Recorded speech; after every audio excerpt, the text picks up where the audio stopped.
नमस्कार दोस्तों, मैं टिक्कमचंद चौधरी आप सभी का स्वागत करता हूं अपने हिस्ट्री के यूट्यूब चैनल पीटी चैनल पर। देखिए, अपन राजस्थान की सिक्कों के बारे में पढ़ रहे थे। आज अपन राजस्थान की सिक्कों की अंतिम क्लास की ओर चलते हैं और अपनी जो बच गई रियासतें थी, कौन कौन सी जो रियासतें बच गई थी अपनी सिक्कों की, उनके बारे में पढ़ते हैं। अपन सबसे पहले पढ़ेंगे बूंदी रियासत के सिक्कों के बारे में। ठीक है, तो सबसे पहले पढ़ेंगे किसके बारे में? बूंदी रियासत के सिक्कों के बारे में। देखो, बूंदी रियासत में कौन कौन से सिक्के चलते थे, ये सबसे महत्वपूर्ण चीज है। ठीक है, तो पहली चीज तो आप नोट करना, बूंदी रियासत में कोई भी सोने का सिक्का नहीं चलता था। पहला पॉइंट तो क्या था? बूंदी रियासत में कोई भी सोने का सिक्का नहीं चलता था, यहाँ चांदी और तांबे के सिक्के ही प्रचलन में थे। अब देखो, जो सिक्के चलते थे वो देखो, पहला पॉइंट तो अपन ये लिख लेते हैं अपन भाई, बूंदी रियासत में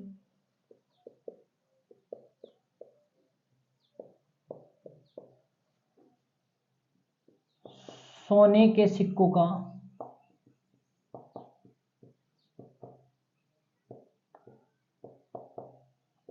अभाव था। क्या था?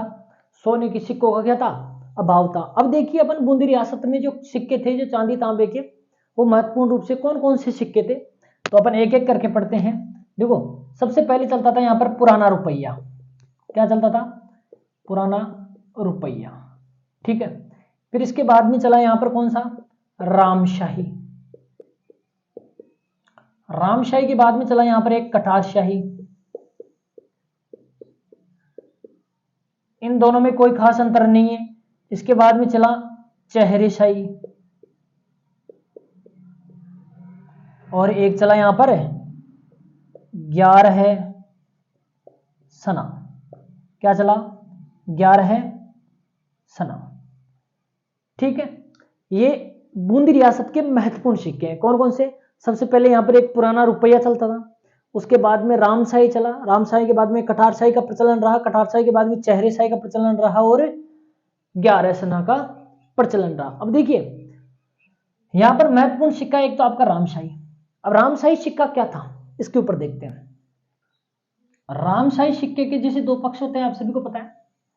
रामशाही सिक्के के जो हेड भाग था, उस पर तो महारानी विक्टोरिया का चेहरा, सॉरी विक्टोरिया का नाम, वह सन लिखा हुआ होता था। ठीक है भाई, कौन सी सन से जारी था, तो वो सन लिख दिया जाता था। और दूसरा क्या हुआ था? इस दूसरे पक्ष पर लिखा होता था रंगेश भक्त, रंगेश भक्त बूंदीश राम सिंह 1843। कौन सी भाषा में? नागरी में, नागरी लिपि में। जिसे आप देवनागरी बोलते हो ना, वही लिपि में। उसी लिपि में क्या लिखा होता था दूसरे पक्ष पर? रंगेश भक्त बूंदीश राम सिंह 1843 लिखा होता था। तो देखिए, ये तो रामशाही सिक्के की विशेषता थी। क्या आपसे पूछा जा सकता है, राजस्थान की कौन सी रियासत के सिक्कों पर रंगेश भक्त लिखा हुआ दिखाई देता है? तो रंगेश भक्त किस पर दिखाई देता है? आपके रामशाही सिक्कों पर रंगेश भक्त दिखाई देता है। कुछ ऐसा ही कटारशाही पर था। ऐसा ही क्या था? कटारशाही पर। देखो, कटारशाही पर अलग क्या था वो देखना। महारानी विक्टोरिया का चेहरा, महारानी विक्टोरिया का नाम तो आता था।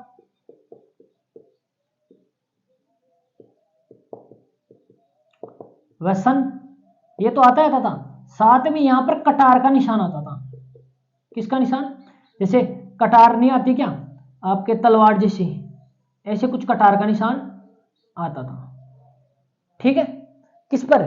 कटारशाही पर। इस कारण इनको क्या बोला गया? कटारशाही बोला गया। क्यों बोला गया? क्योंकि इस पर कटार यानी कटार का निशान आता था।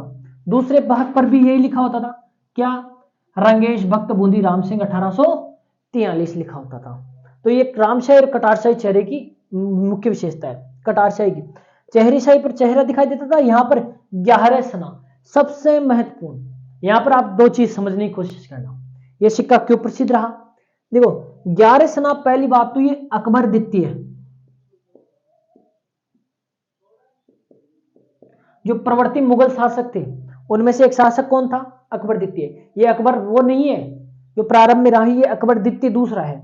प्रवर्ती जो कमजोर मुगल शासक रहे ना, मुगलों के पतन काल के समय जो अकबर द्वितीय था उसके समय का सिक्का ही है। अकबर द्वितीय के शासन काल के 11वें वर्ष में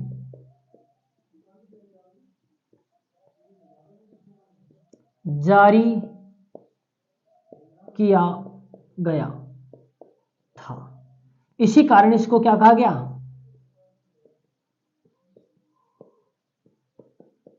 11 सना। क्या कहा गया? 11 सना कहा गया। ये चीज जरूर ध्यान रख लेना, ठीक है। अब 11 सना, इससे पहले भी अपन ने एक सिक्का पढ़ा है, वो था 11 संदा। तो यहां पर सना और संदा शब्द में आप अंतर जरूर समझना। 11 है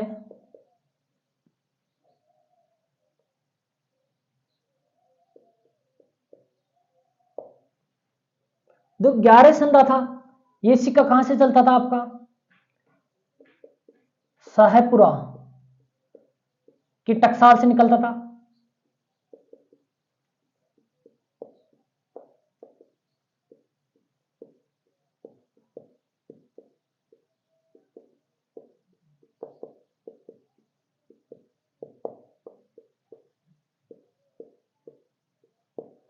सबसे महत्वपूर्ण चीज तो ये है, क्योंकि आपको कंफ्यूज करने के लिए वो क्या करने की कोशिश करेगा, 11 सना देकर पहला ऑप्शन देगा क्या? शाहपुरा की टकसाल से निकलने वाला सिक्का या मेवाड़ में प्रचलित सिक्का। तो आप ध्यान रखना, ये मेवाड़ में प्रचलित नहीं है, ये बूंदी रियासत में प्रचलित सिक्का था। 11 सना क्या नाम दिया गया? क्योंकि ये अकबर द्वितीय जो प्रवर्ती मुगल शासक थे उनमें अकबर द्वितीय के शासन के 11वें वर्ष में चलाए जाने के कारण इसको क्या नाम दिया गया? 11 सना नाम दिया गया। और जो 11 संदा सिक्का था वो सिक्का शाहपुरा की टकसाल से निकलता था। कहां से निकलता था? शाहपुरा की टकसाल से निकलता था। इस कारण, और वो था किसका? सोने चांदी का हुआ करता था। क्योंकि यहां पर सोने के सिक्के तो प्रचलन में थे नहीं, तो इसलिए ये चीज भी ध्यान रखना आप, ठीक है। तो 11 संदा तो शाहपुरा की टकसाल से निकलता था और 11 सना बूंदी रियासत की टकसाल से निकलता था। और ये थे आपके बूंदी रियासत के महत्वपूर्ण सिक्के। फिर से देख लेना, बूंदी रियासत में सोने के सिक्कों का अभाव नजर आता है अपन को, यहाँ पर चांदी और तांबे के सिक्के नजर मिलते हैं, आते हैं अपन को। पुराना रुपया जो प्रारंभ में यहाँ पर चलता था, उसके बाद में रामशाही आया जिस पर महारानी विक्टोरिया का नाम और सन लिखा होता था, और नागरी लिपि में रंगेश भक्त बूंदी राम सिंह 1843 लिखा होता था। कटार शाही जो सिक्का आया उस पर नाम तो ये लिखे होते थे, लेकिन कटार का निशान होने के कारण कटार शाही कहा गया। चेहरे शाही पर चेहरा नजर आता है। 11 सना जो अकबर द्वितीय शासन काल के 11 वर्ष में चलाए जाने के कारण इसको क्या कहा गया? 11 सना कहा गया। संदा शाहपुरा भीलवाड़ा, स्क्रीनशॉट लो। अब देखिए आगे देखते हैं अपन, ये तो थे बूंदी रियासत के सिक्के, ठीक है। बूंदी रियासत में कोई किसी प्रकार के सोने के सिक्के का अभाव दिखाई देता है अपन को। इसके अलावा अब यहाँ पर पुराना रुपया, रामशाही, कटार शाही, चेहरे शाही और 11 सना रुपया दिखाई देता है। इनकी क्या विशेषताएं थी ये भी देख ली अपन ने। 11 सना और 11 संदा दोनों में अंतर है, वो भी देख लिया अपन ने। अब देखते हैं अपन हड़प क्षेत्र की दूसरी रियासत है, कोटा रियासत के सिक्के, ठीक है। देखिए यहां पर लिख देता हूं कोटा रियासत। कोटा रियासत में देखो हाली, गुमान शाही व मदन शाही, ये सिक्के प्रचलन में थे। अब यहां पर एक हाली सिक्का है, इससे पहले भी अपन ने हाली सिक्के के बारे में पढ़ा है। हाली सिक्का जयपुर में प्रचलित माधोशाही सिक्कों को क्या कहा जाता था? हाली कहा जाता था। केवल यहां पर अलग से एक हाली सिक्का भी चलता था, ठीक है।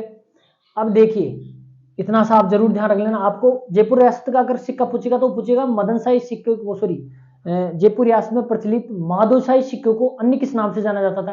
तो हाली नाम से जाना जाता था। अगर वो पूछेगा हाली सिक्का कहां कहां प्रचलित था, तो आपका जयपुर और आपके कोटा में रियासत में। कोटा के साथ साथ ध्यान रखना, कोटा में जो सिक्के प्रचलन में थे वो ही सिक्के झालावाड़ में प्रचलन में थे, इतना सा जरूर ध्यान रख लेना।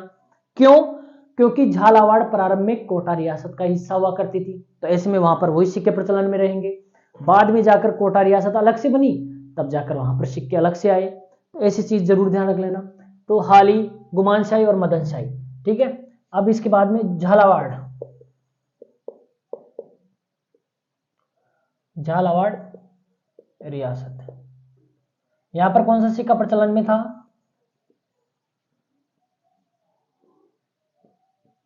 मदनशाही।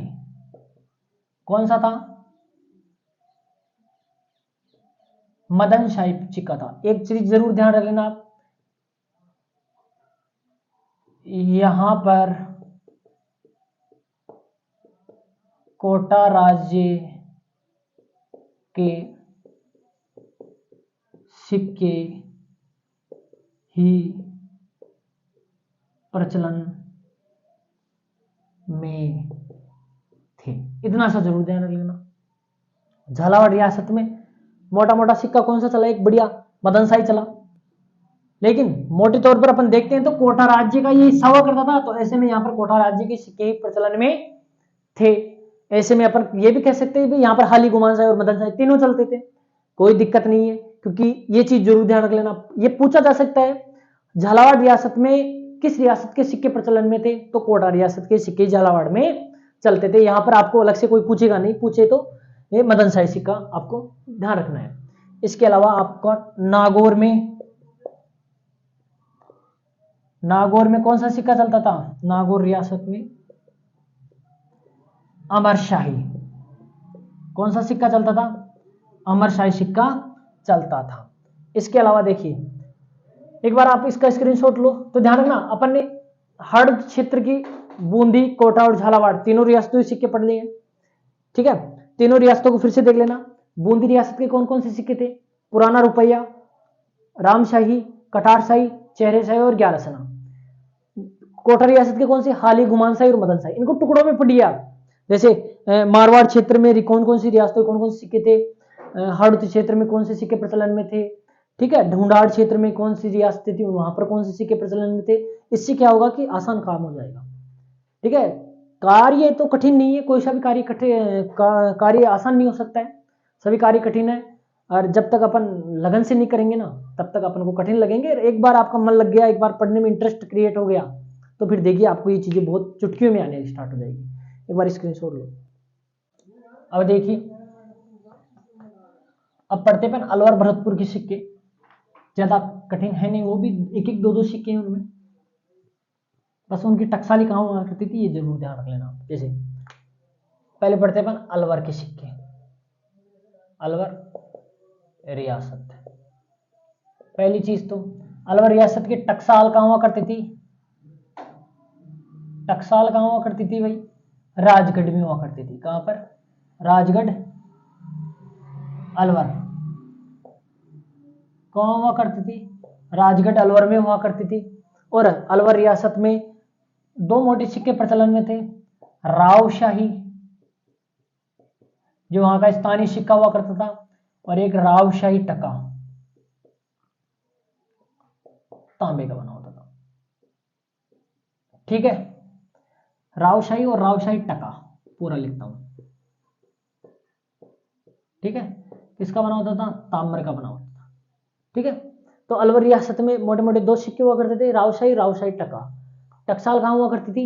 राजगढ़ में हुआ करती थी। राजगढ़ अलवर में पड़ता है, सीधी बात है। अब देखिए, सबसे महत्वपूर्ण पॉइंट तो यह है कि 1877 में क्या हुआ, अलवर रियासत और अंग्रेजों के बीच में एक समझौता हुआ। इस समझौते के तहत यहाँ की जो ये सिक्के हैं वो कहां बनने स्टार्ट हो गए? कलकत्ता की टकसाल से बनने स्टार्ट हुए। ये सबसे महत्वपूर्ण पॉइंट है, आप ये चीज जरूर ध्यान रखना। 1877 में अंग्रेजों व अलवर रियासत के मध्य समझौता हुआ, जिसके तहत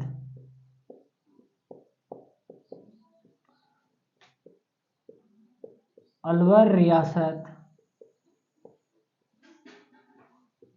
के सिक्के कलकत्ता की टकसाल में बनने प्रारंभ हुए। कहाँ की टकसाल में बनना प्रारंभ हो गई ये सिक्के? कलकत्ता की टकसाल में बनना प्रारंभ हो गई। ठीक है, ये तो थे अलवर रियासत के सिक्के। अलवर रियासत के देखो टकसाल कहाँ हुआ करती थी? राजगढ़ में टकसाल हुआ करती थी। और यहाँ पर दो महत्वपूर्ण सिक्के प्रचलन में थे, रावशाही और रावशाही टका। ये स्थानीय सिक्का हुआ करता था और रावशाही टका जो ताम्र का हुआ करता था। 1877 में क्या हुआ? अंग्रेजों और अलवर रियासत के मध्य एक संधि हो गई। उस संधि में समझौता हो गया, उसके तहत अलवर रियासत के सिक्के कहां से बनना प्रारंभ हो गए? कलकत्ता की टकसाल से बनना प्रारंभ हो गए। अब देखते हैं भरतपुर।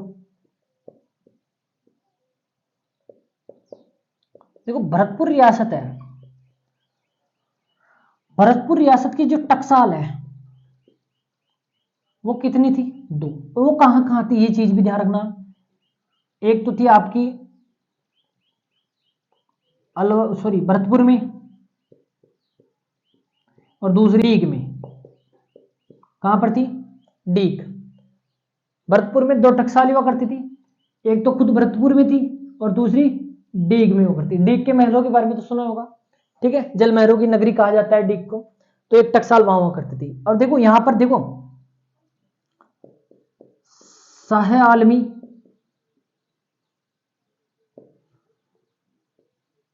अठन्नी व चवन्नी ये सिक्के प्रचलन में थे। कौन कौन से? शाह आलमी, अठन्नी और चवन्नी सिक्के प्रचलन में थे। अब देखिए जो शाह आलमी सिक्का था ये महाराजा सूरजमल द्वारा चलाया गया था। महाराजा सूरजमल द्वारा चलाया गया चांदी का सिक्का।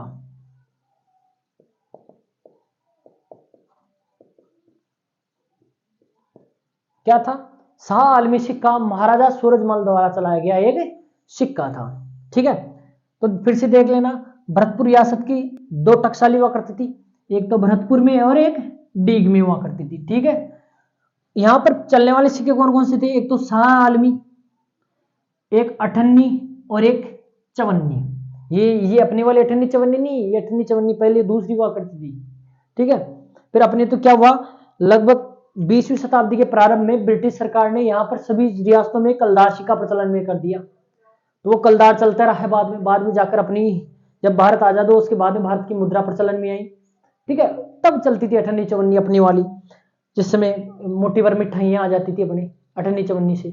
ठीक है, और मिल जाता, अठन्नी चवन्नी मिल जाती थी तो बहुत खुश हुआ करते थे। अभी तो पैसों की गड्डी भी दे देना तो भी बच्चे खुश नहीं हो, क्योंकि बच्चों की अब पता नहीं बच्चों के दिमाग में क्या बना रहता है कि पैसे अब ज्यादा महत्वपूर्ण नहीं रहे हैं।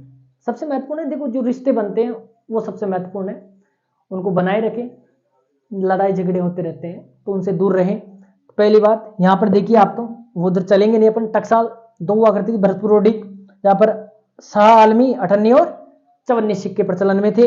ये शाह आलमी सिक्का महाराजा सूरजमल द्वारा चलाया गया किसका सिक्का था? चांदी का सिक्का था।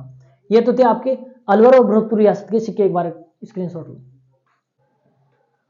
अब देखिए, अब पढ़ते पर करौली रियासत के सिक्के। ये तो थे आपके कौन से? अलवर भरतपुर के। अलवर में टकसाल राजगढ़ में हुआ करती थी और भरतपुर में टकसाल 2 जगह आपकी भरतपुर और डीग में हुआ करती थी। ठीक है, शाह आलमी, अठन्नी और चवन्नी चलते थे।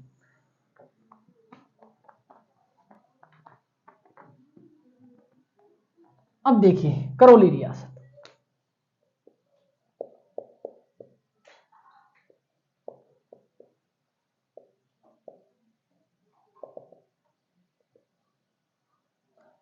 देखो करौली रियासत में सबसे पहले करौली रियासत का जो सिक्का हुआ करता था वो महत्वपूर्ण हुआ करता था माणकशाही। कौन सा? माणक शाही। कौन सा सिक्का हुआ करता था? माणक शाही नाम का एक सिक्का हुआ करता था। अब ये सिक्का सोने और चांदी और तांबा दोनों से बना हुआ करता था। और ये सिक्का सबसे पहले, देखो ये चीज पॉइंट, पहला पॉइंट नोट करना भाई, करौली रियासत में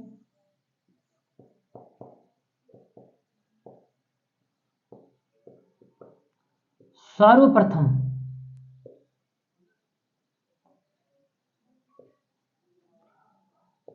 महाराजा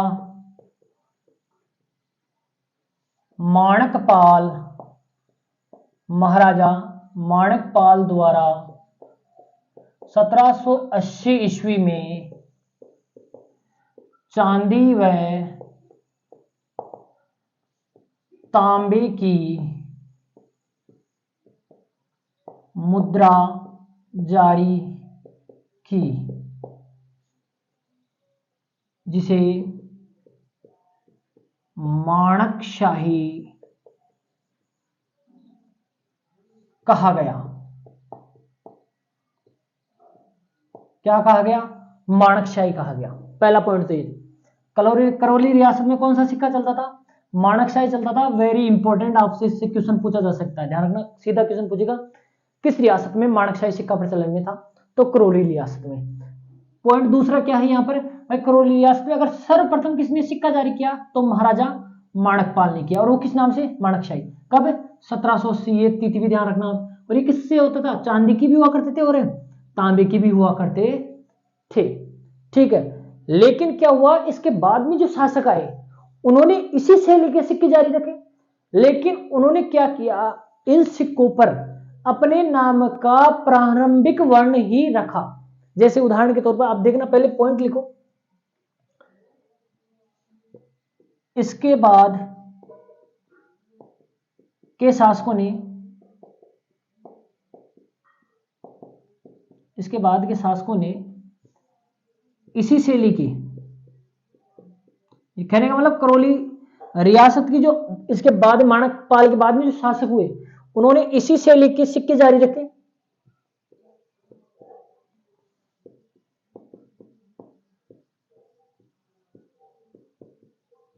तथा इन सिक्कों पर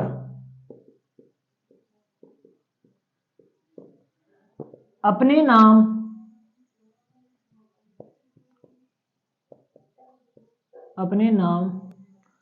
का प्रारंभिक अक्षर उस पर प्रारंभिक अक्षर लिखा। क्या किया उन्होंने? इन सिक्कों पर केवल और केवल क्या बदलाव किया? अपने नाम का प्रारंभिक अक्षर सिक्के के ऊपर लिखा। जैसे उदाहरण के तौर पर जैसे मदनपाल, तो इस मदनपाल ने जो सिक्के चलाए इसी से लिखे, उस पर उसने क्या नाम कर दिया? केवल केवल मैं लिखा। क्या लिखा? केवल और केवल मैं लिखा। इसी प्रकार अन्य शासकों ने भी इसी प्रकार अपने नाम का जो प्रारंभिक अक्षर है वो लिखा। ये चीज आप इंपॉर्टेंट रूप से ध्यान रखना, ये बहुत ही महत्वपूर्ण फैक्ट है अन्य रियासतों से इन सिक्कों को अलग करने के लिए। क्यों? क्योंकि देखो, केवल इस रियासत के सिक्कों में ही ये ऐसा दिखाई देता है कि किसी शासक ने अपना पूरा नाम न लिखकर केवल और केवल अपने नाम का प्रारंभिक वर्ण लिखा। इसलिए ये बहुत महत्वपूर्ण पॉइंट बनता है आपके लिए, ठीक है। ये तो थे करौली रियासत के सिक्के, स्क्रीनशॉट लो। ये तो था किसका? करौली रियासत का सिक्का। दोनों पॉइंट जरूर ध्यान रखना, ये बहुत ही महत्वपूर्ण पॉइंट है, ठीक है। अब देखते अपन धौलपुर रियासत के सिक्के।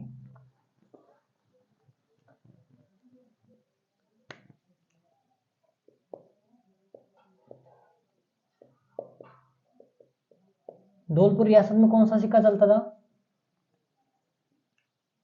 तमचाशाही।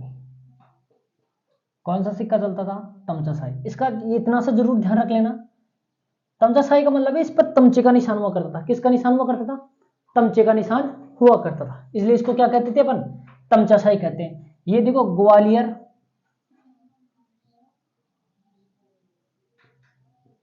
पटियाला और धौलपुर इन क्षेत्रों में प्रचलित था। इतना सा जरूर ध्यान रख लेना। कहां कहां पर प्रचलन में था? ग्वालियर, पटियाला और धौलपुर, क्योंकि धौलपुर के पड़ोसी हिस्से हैं तो इन क्षेत्रों में यह प्रचलन में था, ठीक है। धौलपुर के बाद में आपकी आ गई सिरोही रियासत। कौन सी रियासत? सिरोही रियासत। सिरोही रियासत में कौन सा सिक्का चलता था? एक तो चांदोड़ी और एक डब्बू शाही। कौन कौन सा? चांदोड़ी और डब्बू शाही। ये चांदी का हुआ करता था और ये तांबे का हुआ करता था। आपने इससे पहले भी पढ़े होंगे। चांदोड़ी जैसे ये सिक्का आपके मेवाड़ रियासत में प्रचलन में था और डब्बू शाही आपके मारवाड़ रियासत में प्रचलन में था। चूंकि ये सिरोही रियासत है उस पर मारवाड़ का भी अधिकार रहा है और मेवाड़ के शासकों का भी अधिकार रहा है, तो यहाँ पर दोनों के सिक्के प्रचलन में रहे होंगे, इसलिए ये चीज ध्यान रखना। चांदोड़ी कहाँ पर प्रचलन में था? आपका सिरोही, आपकी मेवाड़ रियासत में, मुख्य रूप से सिरोही में भी प्रचलन में था। इसके अलावा आपकी जैसे डूंगरपुर, बांसवाड़ा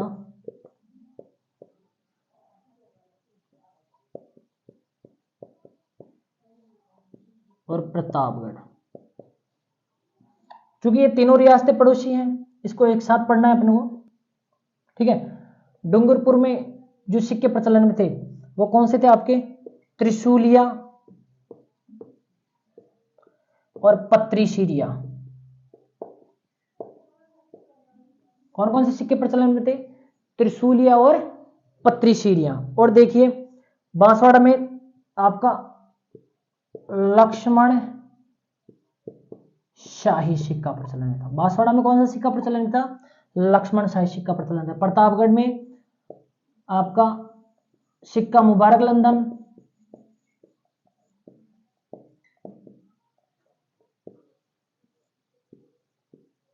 लंदन व शालिम शाही,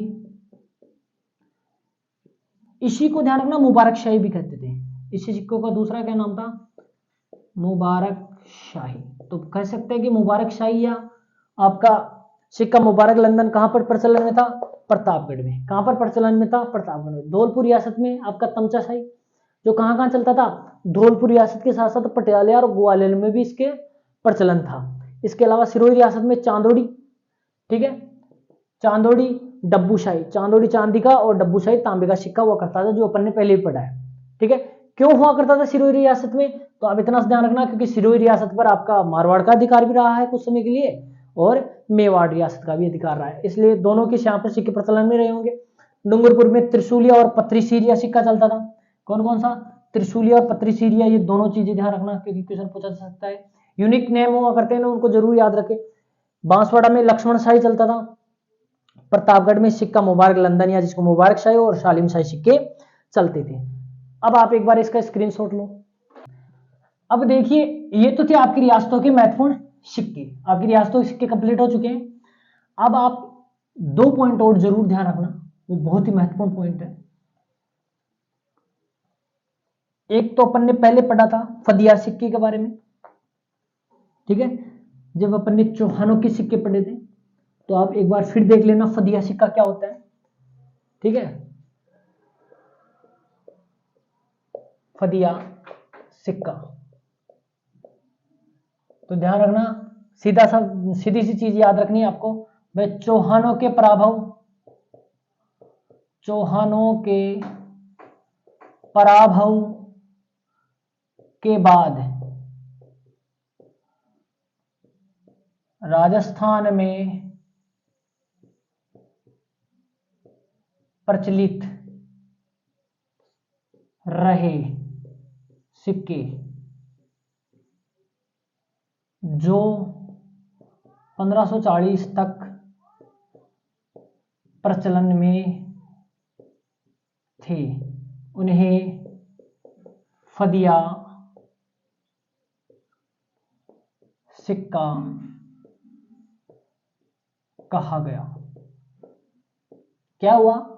जब चौहानों की त्रायण की द्वितीय युद्ध में चौहानों की पराजय हुई, तो उस पराभव से लेकर 1540 ईस्वी तक जो स्वतंत्र मुद्रा राजस्थान में प्रचलन में रही, उसको क्या कहा गया? फदिया सिक्का कहा गया। तो चौहानों के पराभव के बाद राजस्थान में प्रचलित स्वतंत्र मुद्रा, इतना सा ध्यान रखना, स्वतंत्र मुद्रा प्रचलित, स्वतंत्र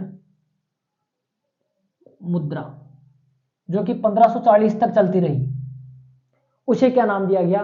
फदिया नाम जाना जाता है। किस नाम से जाना जाता है? फदिया नाम से जाना जाता है। इतना सा जरूर ध्यान रख लेना। और एक सिक्का आपने एक चीज और देख लेना, दिरहम व टका। क्या?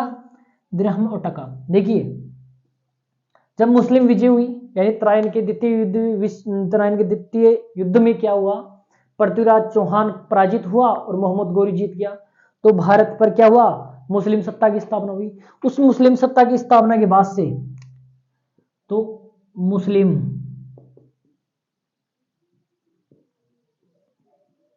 सत्ता की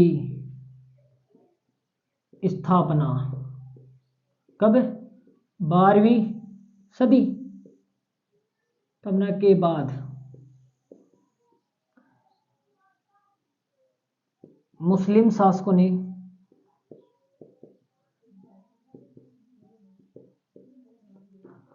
मोहम्मद बिन श्याम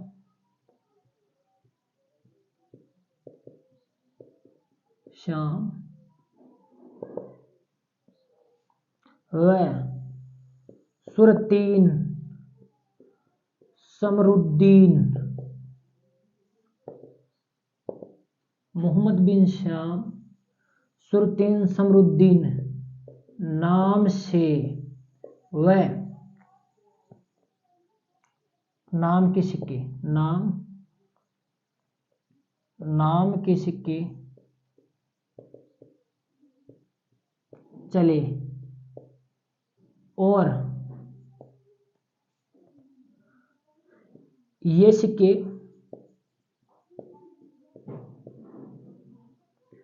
नंदी व अश्वरोही प्रकार के भी थे।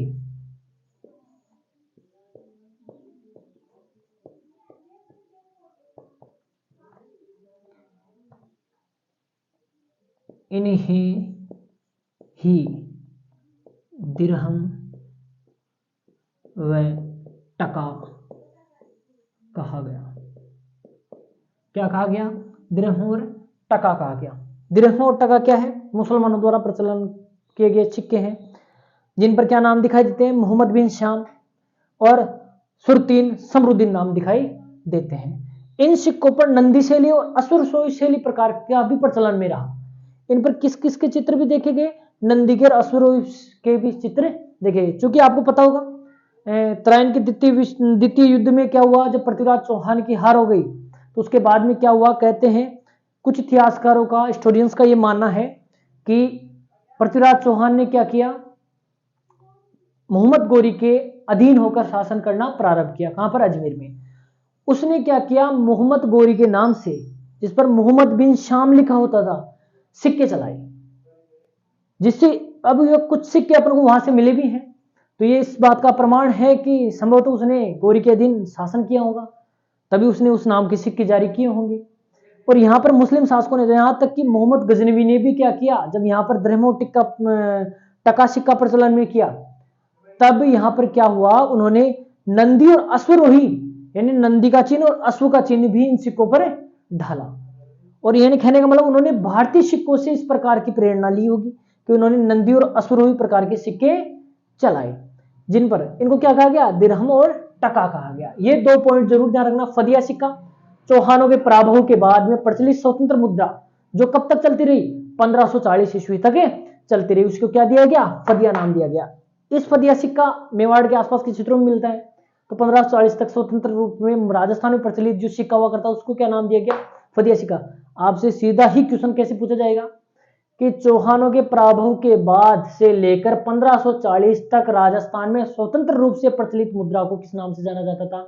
तो फदिया नाम से जाना जाता था।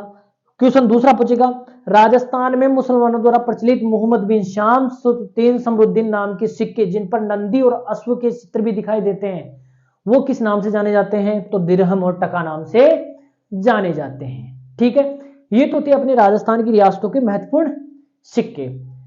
अगला अपना पॉइंट होगा राजस्थान की प्राचीन सभ्यताएं। ठीक है, जय श्री राम, खम्मा गणी।